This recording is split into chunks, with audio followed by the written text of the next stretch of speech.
کیا انسان نے نہیں دیکھا کہ ہم نے اس کو نطفے سے پیدا کیا، پھر وہ تڑاک پڑاک جھگڑنے لگا اور ہمارے بارے میں مثالیں بیان کرنے لگا اور اپنی پیدائش کو بھول گیا۔ کہنے لگا کہ جب ہڈیاں بوسیدہ ہو جائیں گی تو ان کو کون زندہ کرے گا؟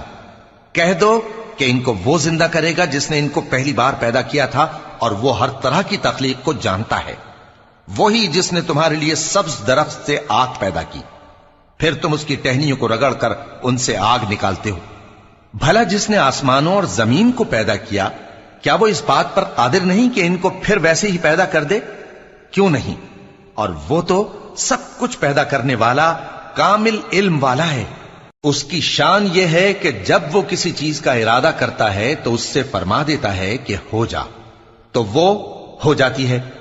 وہ ذات پاک ہے جس کے ہاتھ میں ہر چیز کی حکومت ہے، اور اسی کی طرف تم کو لوٹ کر جانا ہے۔